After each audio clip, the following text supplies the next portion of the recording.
Hey y'all, welcome to Night Combos. Welcome back. Hubby's here. Hey Hobby. Hey, Lovey. Hey y'all. Real quick before we jump into the book, we just wanted to tell y'all we have a couple of shout outs to give, but we'll do that in our regular video that we post after this one because we don't want to do it in the book video. Not everyone likes to hear the book or listens to the book, so we prefer to do like the shout outs in our normal videos that we do. So, but still, if y'all are listening, we do appreciate it. But we also greatly appreciate all of you, all of our subscribers that's been with us from the very beginning all the way to now. All of our new subscribers, thank you so much for subscribing and joining our family and channel here on YouTube.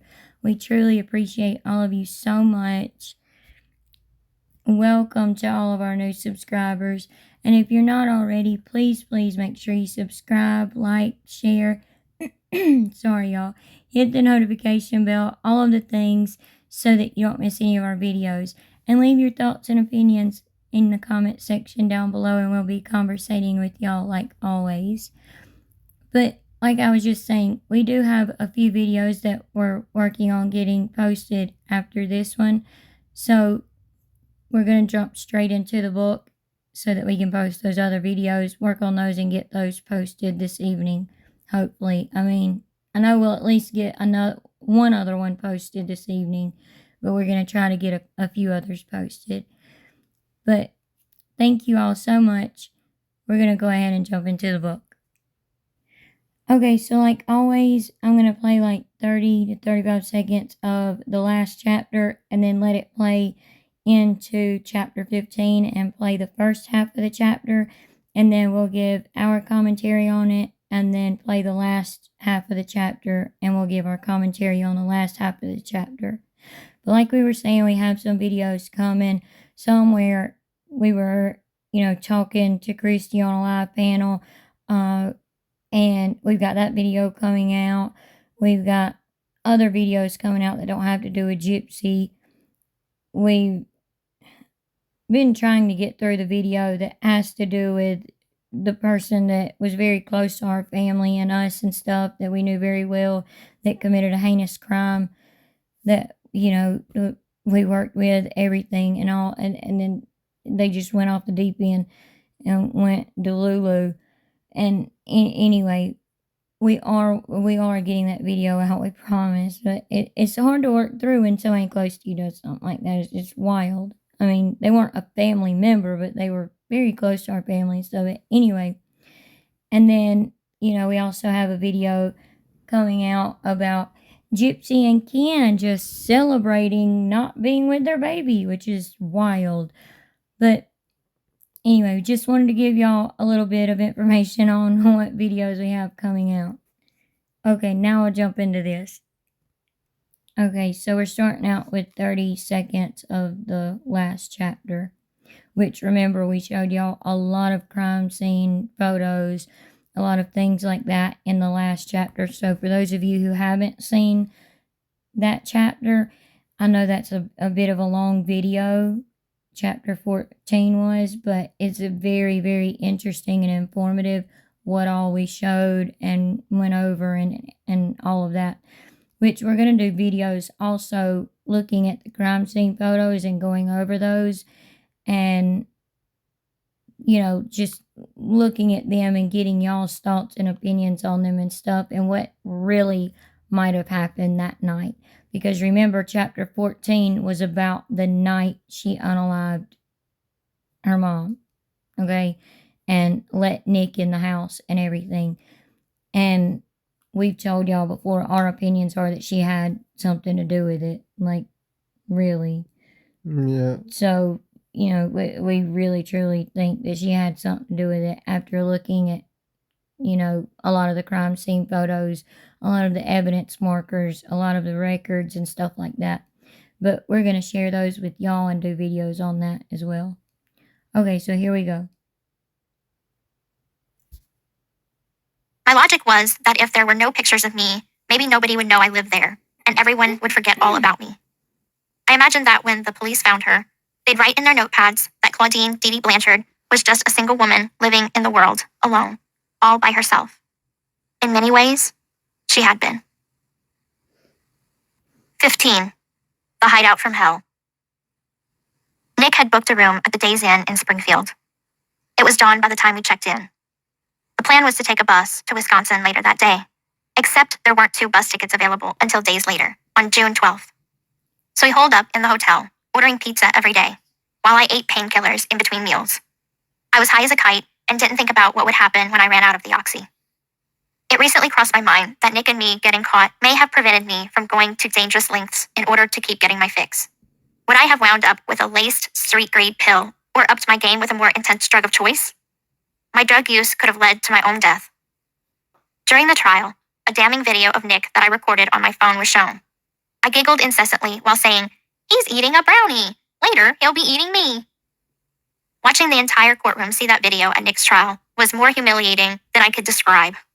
But I listened to that recording now, and it's so obvious I'm in la la land. In fact, I was high all the way through my initial interrogation in Wisconsin. The morning we were to finally depart from the bus depot, Nick and I decided to discard the murder weapon. At first, he suggested that I put it in my backpack and take it on the bus ride back to Wisconsin. I had never been on a bus and was afraid I'd have to pass through metal detectors, so I said, "Let's mail it." I didn't think it would be different than when people purchase kitchen knives on the internet and have them shipped. No big deal. So we put the knife in a manila envelope and mailed it to Nick's parents' house. I even put my return address on it. Reality was not a place I resided in. The knife made it safe and sound to its destination and was eventually recovered by detectives. It was used as evidence against us both after it was found hidden in Nick's closet. After we dropped off our mail, we ate at the Waffle House. I wasn't used to eating or drinking, and the drugs made me nauseous, so the short stack and chocolate milk I ordered made me sick to my stomach. One of the legitimate medical conditions I have is lactose intolerance, so I was doubled over in pain. We had to go back to the room so I could lie down before our long trip to Big Bend. In my delusional mind, I was preparing to meet the love of my life's family. I wanted to make a good impression on his mother. I felt bad that we had to lie to her, telling her that the reason I was coming to live with them and why it was so urgent that Nick come to get me was because my mother had kicked me out of the house. Nick's mother thought she was providing me with refuge from a homeless shelter. I hadn't even met her yet, and I had already betrayed her kindness. The entire time with Nick's family, over the course of about 2 days, we stayed upstairs in Nick's room. His mom, stepdad, and 8-year-old brother didn't bother us much. Nick didn't drive, so we walked to the gas station for drinks and snacks. But other than that, he wanted me naked in his room the entire time. Being naked and in bed were his orders, and as his submissive, I obliged. He didn't want to have sex with me or anything. He just demanded that, when I was in his presence, I be naked. After the first night, I looked around his room and was disgusted by dirty clothes, wrappers, and moldy food. He hoarded like my mom had, except she didn't have old food lying around. I tried to ignore the crusty sheets and the sweat-stained comforter. When I asked him to use his shower, I remember thinking I hadn't seen him shower since the moment he arrived at my mother's house. Not once in the hotel, and not once when we got to his home. Observing more of his lifestyle, I began to question how long I could live there. It was the first time I had any foresight. How would we live? Would I get a job? What would I do day after day? Without an anchor or a compass, I wanted my mother. And then I washed that thought right away with a Xanax and half an Oxy, rationing them now. While Nick and I quarantined in his room, my mind wandered. We didn't have a plan for the aftermath. What if nobody found her body? What if the police never wrote anything in the notepad and she just decomposed, or worse, our hungry cats feasted on her? Frantic, it became urgent for me to figure out a way to get someone to go over to the house, to find her and to bury her like she said she had wanted once she passed. "Don't you dare cremate me," she'd say. "You stick me in the ground. I get enough hot flashes as it is." I logged into mine and Dee Dee's joint Facebook account and changed the status to, "That bitch is dead." It was the complete opposite logic of removing the pictures of myself from the wall. Now, instead of wiping clean my existence, I hoped to lure people in because they knew of my existence and that I'd never post such a thing. Almost immediately, people thought we were hacked and messaged us asking if everything was okay. One person even wondered if we were watching a movie. Worried that nobody was concerned enough, I elaborated, posting, "I fucking slashed that fat pig and raped her sweet, innocent daughter. Her scream was so fucking loud. LOL." The police were called and the search for me began. Unbeknownst to me, the media went wild with the story. Our neighbor Aaliyah knew about my secret boyfriend and Facebook page. After I had a rare moment with her alone and confided in her, trying to connect with a girl my age on subject matter I guessed was relatable. Boys. She was so worried.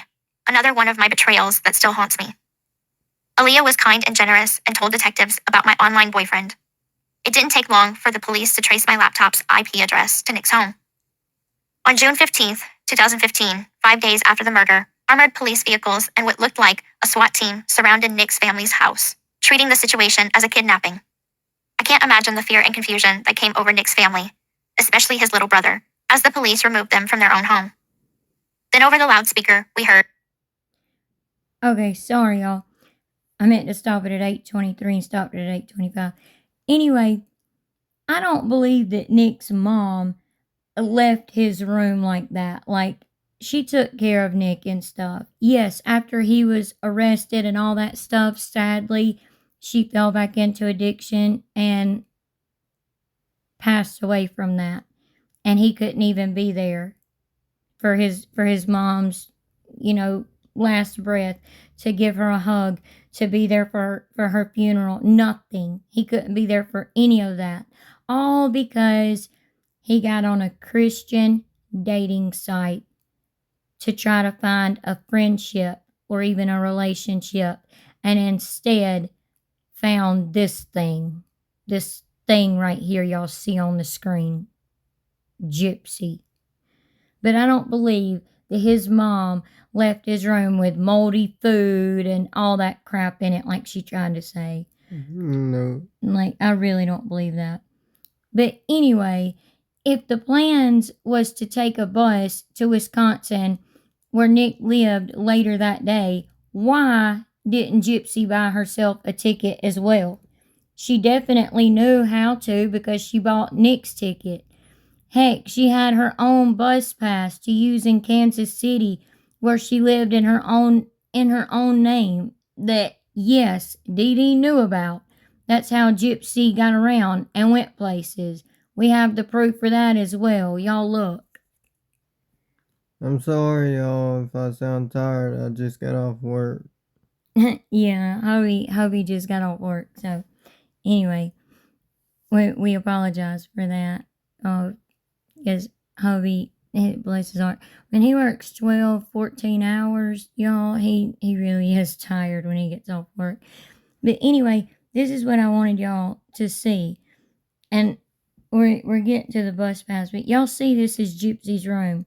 In the last chapter, we showed y'all the very short hallway in Gypsy and Dee Dee's house and how Gypsy's room was literally directly across from Dee Dee's room. They slept in the same room. They both slept in Dee Dee's room and in Dee Dee's bed together every night, but still Gypsy had her own room and to like play in or whatever she did in there. I don't really want to know, to be honest. But and y'all will see in just a second why. But anyway, this is her room. And I wanted y'all to see her room because y'all can see like there's a pink TV right there.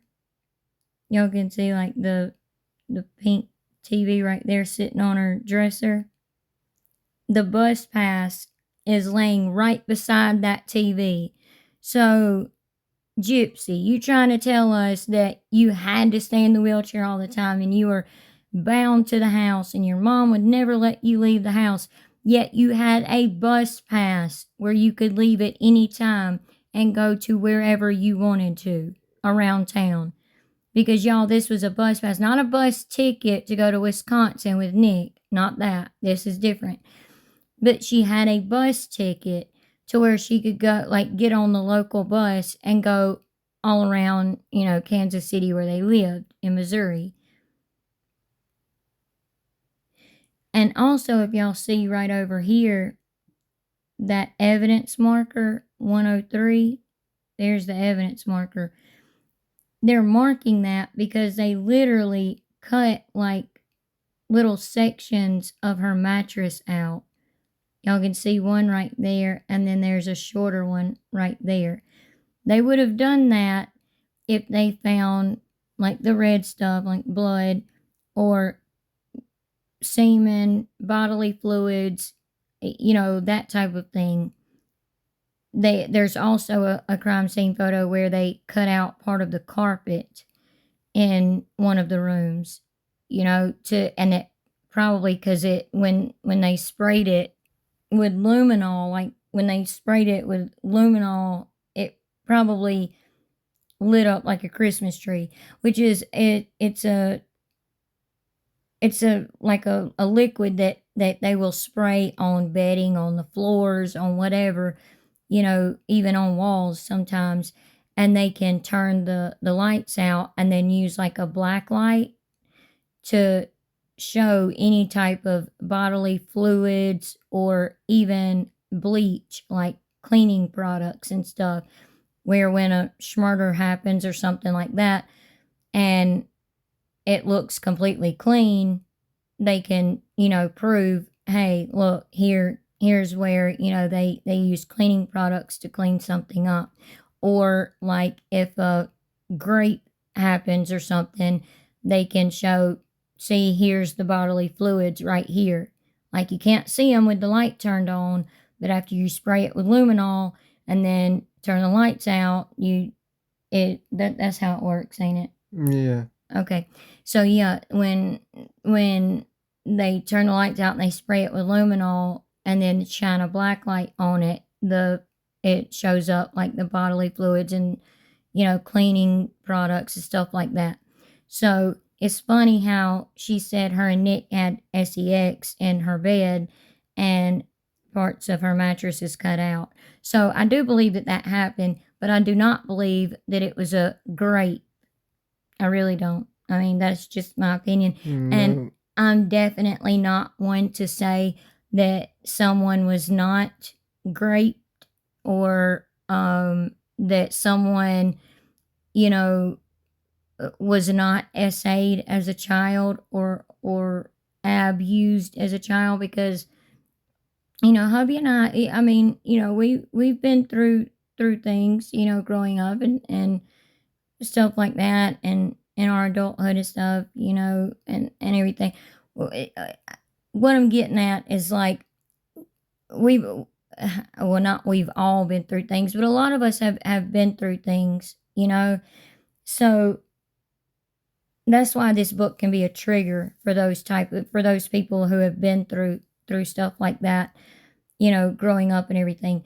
But anyway, so I'm not quick to say that she wasn't S8 as a child, but it is hard to believe with the way she lies so much and the way her stories change so much.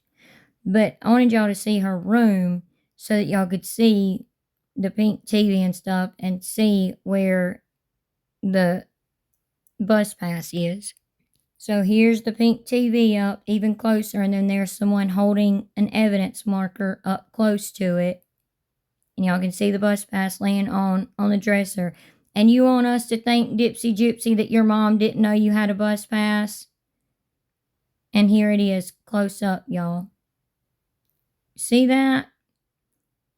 And it literally says, and it's got Gypsy's picture on it, and it literally says, reduced bus fare card, name, Gypsy Rose Blanchard with an E, and then it's got her address, Volunteer Way, Springfield, Missouri.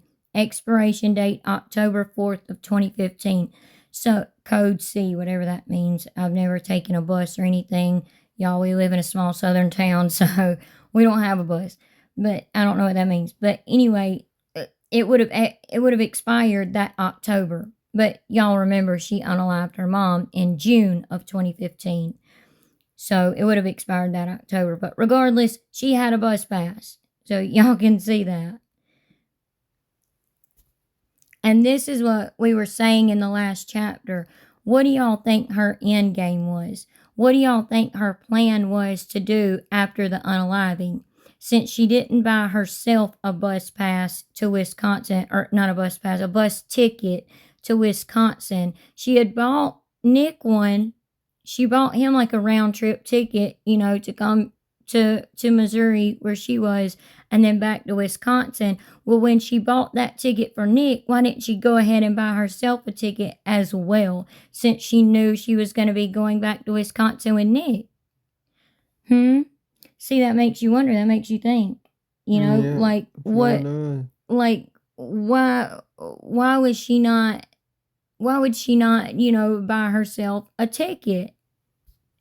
So what was her end game? Did she have other plans other than going back with Nick to Wisconsin? And those plans, excuse me, y'all, fell through. And then she had to, go to go with Nick to Wisconsin because those plans fell through. I'm just wondering, like, we've been really thinking about it, hubby and I, and we've been talking about it. What did she really have planned after the unaliving? Like, do y'all think that she really intended on leaving with Nick? Or do y'all think someone else was involved and she had other plans afterwards?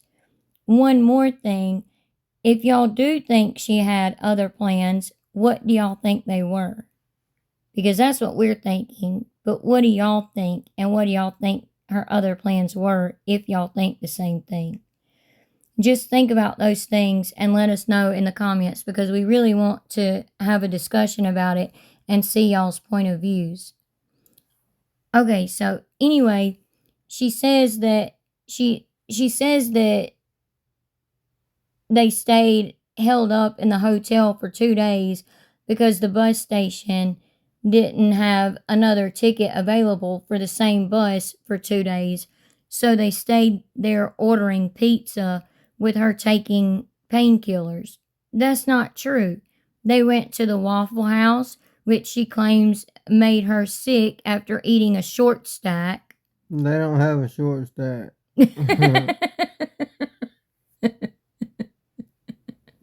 I know.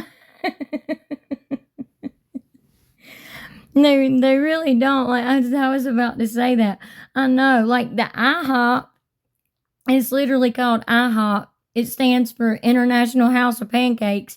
The IHOP does that. They serve pancakes and stacks of pancakes, but not the Waffle House. Y'all look at this.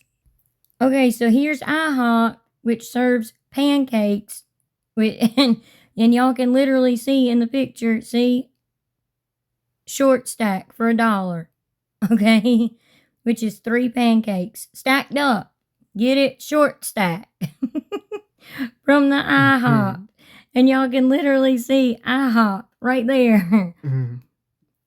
IHOP short stack. Waffle House waffle. What the flip? This is a waffle from the Waffle House, and y'all can see they're pretty big. They almost cover the entire plate. They're as big as the entire plate. And not only that, look at this. This is the Waffle House menu. And right up here at the top, y'all can see the waffles, like right up here at the top here. And they have a light waffle, which is made with real buttermilk.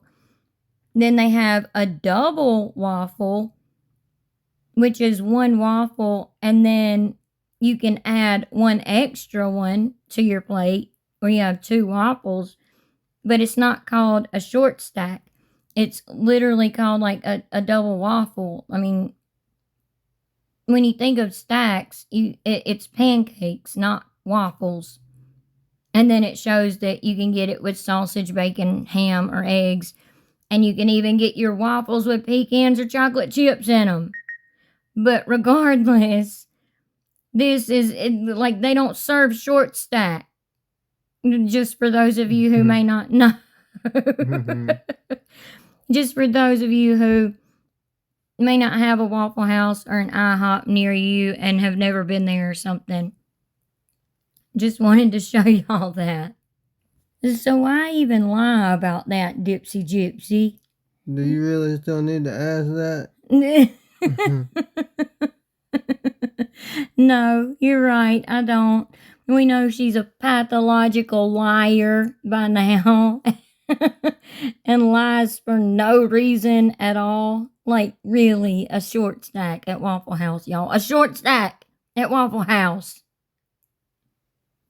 Anyway, they also went to Walmart where Nick went in and bought stuff like snacks and drinks, and Gypsy says she stayed outside with their luggage.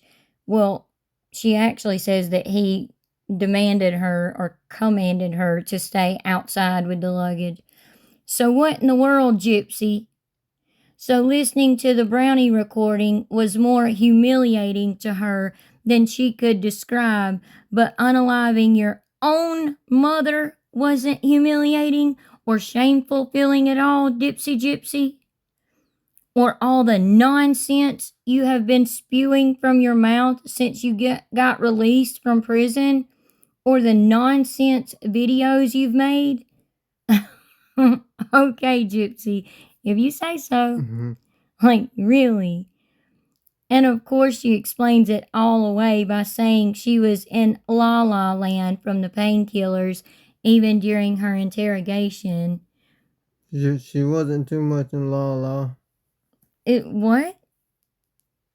She wasn't too much in What did you say if you didn't have that piece of candy in your mouth? I know, I'm sorry.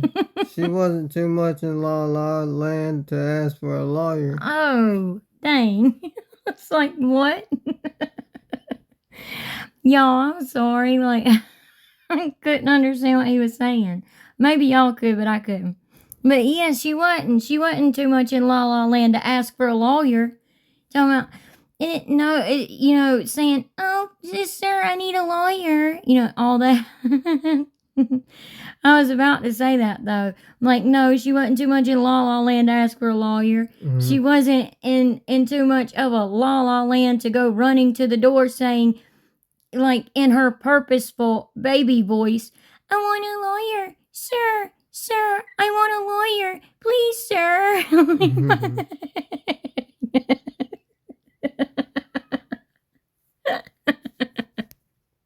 I want a lawyer, sir, I think you sir, got it. I want a lawyer, please, sir. Now I got it, but still. It's just hilarious how she ran to the door. "I want a lawyer, please, sir, please." Like she was all scared or something. Like she knew what she was doing. She says, Yeah. and she says she's lactose intolerant, but again, y'all, she eats eggs, cake with milk, cheese, coffee with milk in it.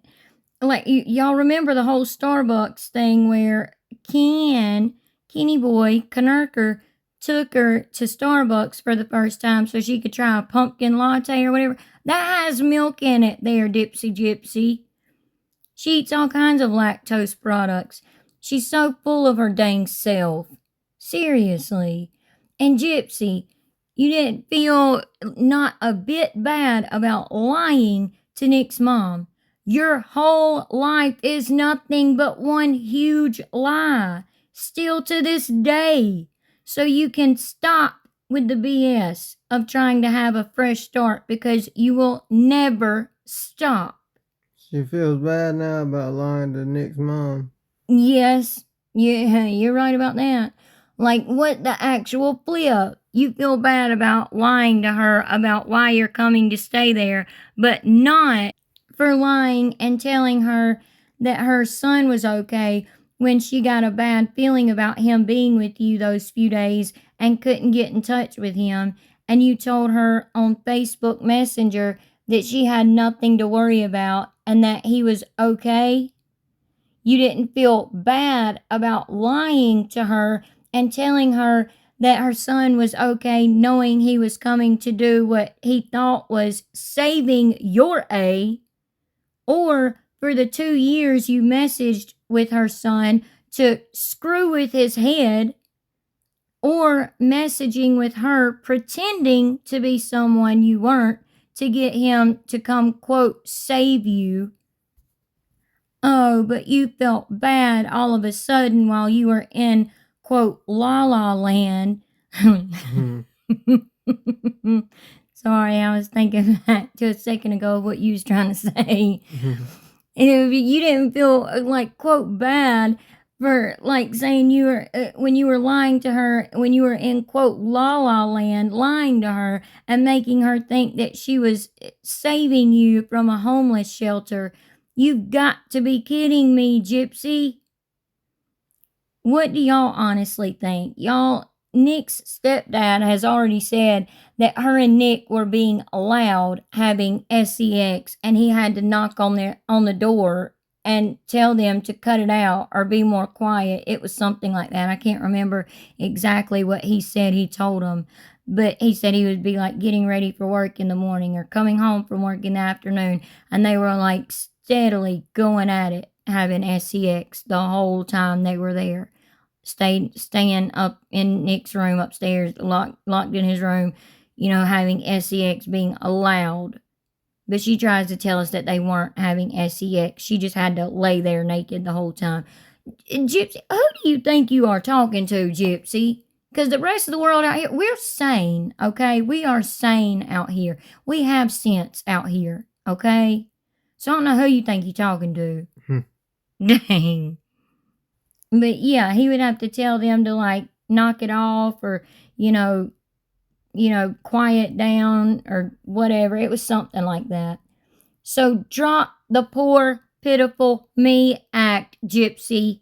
No one with any sense believes you. Talking about this quote lifestyle proves even more how much she took advantage of him.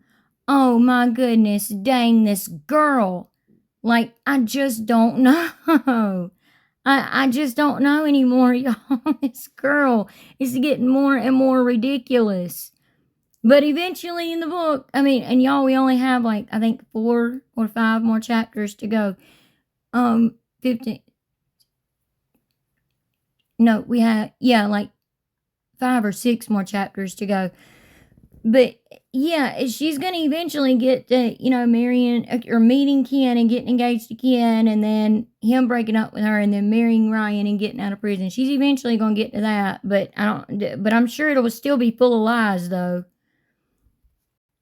She didn't feel one bit bad though about what she put his family through. She still doesn't.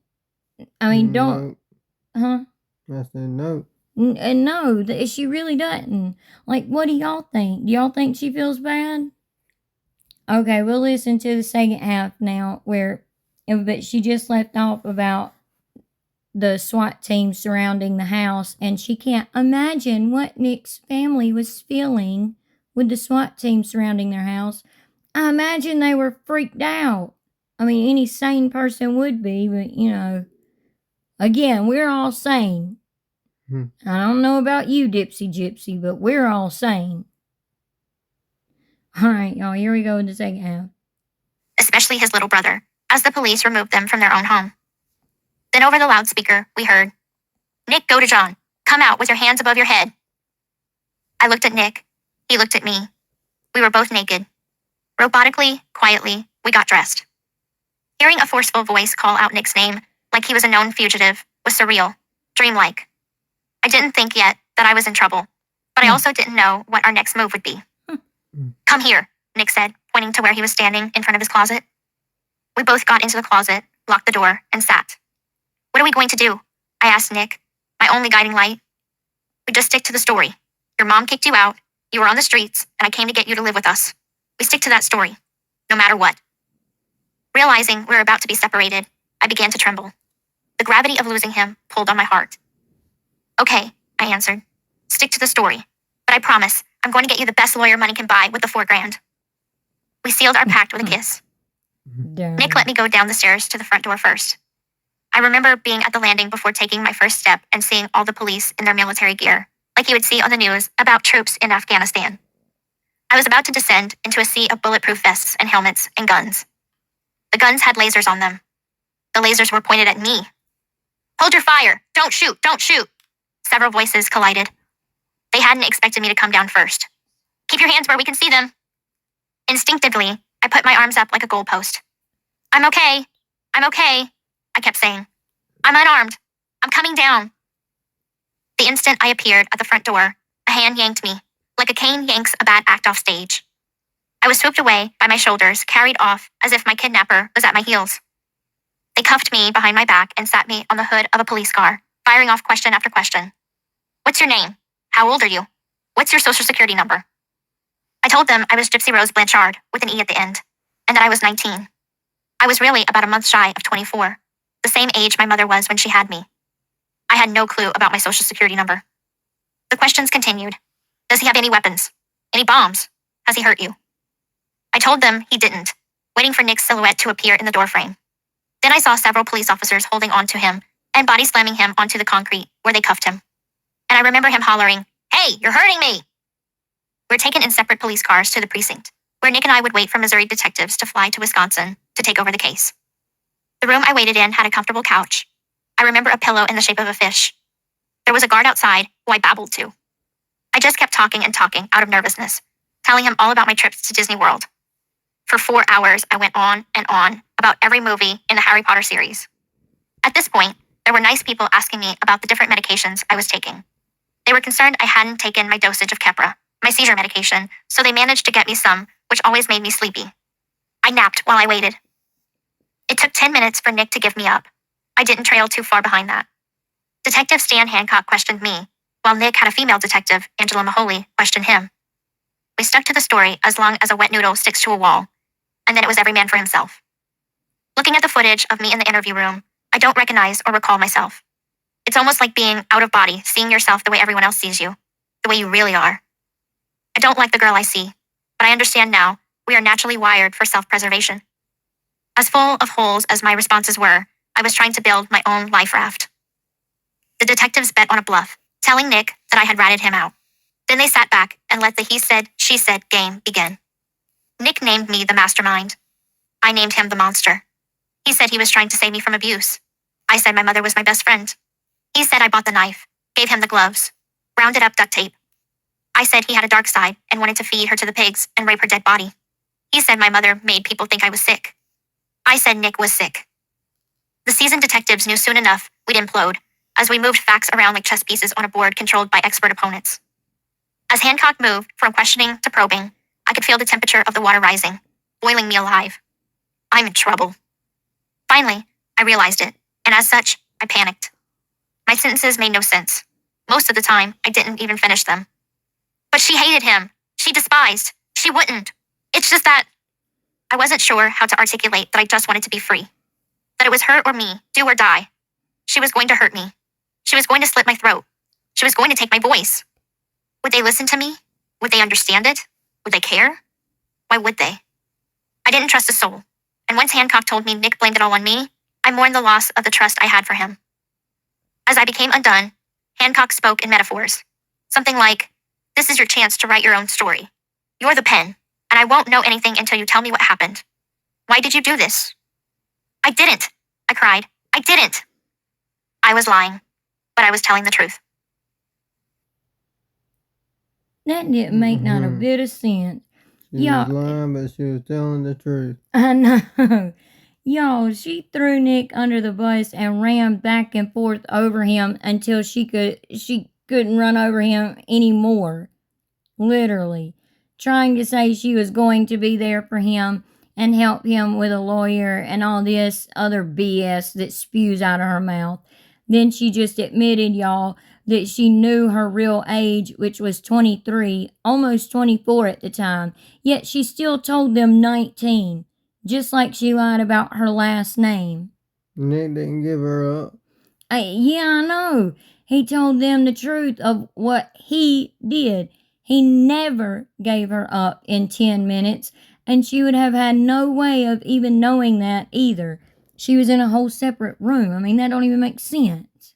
No. He kept wanting to check on her and make sure she was okay, and every time the investigators came in the room to talk to him, he was asking them, is she okay? Does she need anything? Can I see her? All of that. He didn't throw her under the dang bus, and he sure wasn't sitting there telling on her either. She's the one that stayed saying, did he tell you this? Did he tell you this was his idea? Did he tell you this? Did he tell you that? Did he tell you this, that, and the third? Did he tell you that it was all his idea? She was the one doing that mess, not him. She was putting everything on him, and she still has, yet to feel bad about it. Watching yourself feels like seeing yourself the way the text it. Sorry, y'all, I got tongue tied.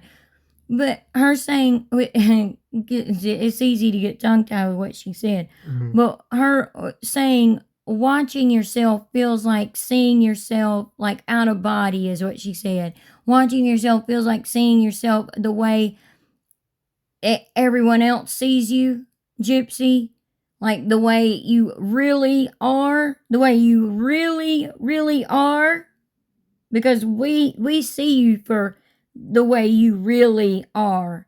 The problem is, Gypsy, you don't see yourself the way you really are. But anyway, if that were the case, you wouldn't still be the horrible person you are to this day. If you really saw yourself the way you really are, you wouldn't be such a horrible person still to this day. You wouldn't. What does she mean? The investigators told Nick a bluff and let the he said, she said game begin. You probably don't remember just a few minutes ago, Gypsy, but you said you threw him under the bus after 10 minutes. Remember that? You literally just said it. Like, we can replay it for you if you need us to. Or you can just literally back the video up, Gypsy, if you're watching. My goodness. And Detective Hancock kept trying to tell your dingy self that they already knew everything from being at the crime scene, and talking to your family and neighbors and friends and trying to get you to tell the truth about your part in it. But instead, you wanted to concentrate on your boo-hoo fake tears. So you probably don't remember that there, Gyp. That's okay, though. We're here to remind you. My goodness. She's still blaming Nick for everything. Yeah, she is. She really is. In this ridiculous book of fiction of hers. And in every interview she's ever done, and in everyday life as well. It's like, my goodness, can you leave this boy alone at this point? Dang. I know. And like, huh? I know, right? Yeah, and like she still tries to contact him. Yeah. Through other people, but she still tries to contact him, trying to, make him think that she still cares about him and is there for him. I mean, bless his heart. Like, Gypsy goes on to say all this stuff that Nick was saying to the investigators and what she was saying, except what she said Nick was saying to investigators is actually true, because he was telling them the truth. What she said she told investigators about Nick is not true. And what she said she told investigators about herself is not true. Does that make sense, Toby? Yeah, it does. Okay. I hope that made sense to y'all. I know that was a lot of like back and forth just now. But but really, like, what she said Nick was saying to investigators is actually true. And what she said about Nick is not true. And what she said about herself is not true. So I hope that makes sense. Y'all, oh my gosh, y'all. This freaking girl just said what? She said, I was lying, but I was telling the truth. Like, what?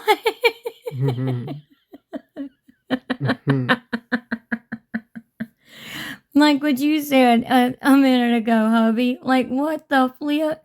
I was lying, but I was telling the truth.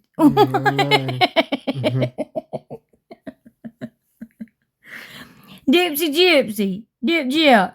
We're going to need some explanation on that, please. Please, ma'am, we need some explanation. She's never told the truth. What do you mean by that, Gyp? She's still in La La Land.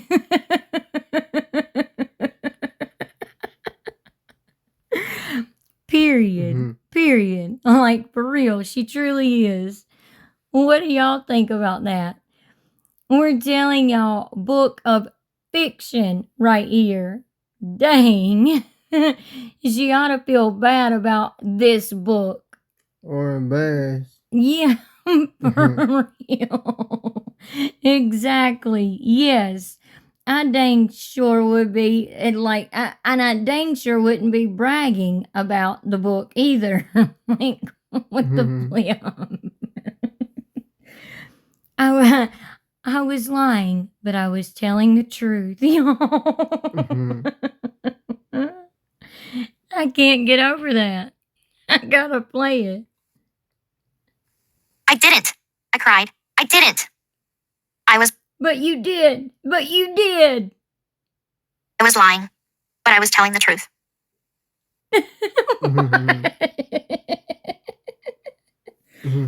I was lying, but I was telling the truth. Like what? That don't even make any sense. Anyway, y'all, we hope y'all enjoyed this video, this chapter. We apologize. We're sorry that we done this later after hubby had done got tired and got a little tired after work and everything. But we hope y'all still enjoyed this chapter and this video and stuff. But let us know y'all's thoughts and opinions on this chapter and about the interrogation and stuff, because that's what this chapter was about mainly. And besides them getting arrested and them being in the hotel room, it was mainly kind of about them being in the interrogation room. Let us know y'all's thoughts and opinions on it and what y'all think. And again, we truly appreciate every single one of y'all. We appreciate all of our subscribers so much. We love y'all. We appreciate y'all so much. We truly do. And we mean that from the bottom of our hearts. We really do. And we are so grateful for every single one of y'all. And if you're not already, please make sure you subscribe, like, share, hit the notification bell, all of the things so that you don't miss any of the videos that we have coming up and all of that. And again, leave your thoughts and opinions in the comment section. We'll be conversating with y'all like always, and we would greatly appreciate it so much. And we hope y'all are having a good night, and God bless. Have a good night. God bless. Bye. Bye.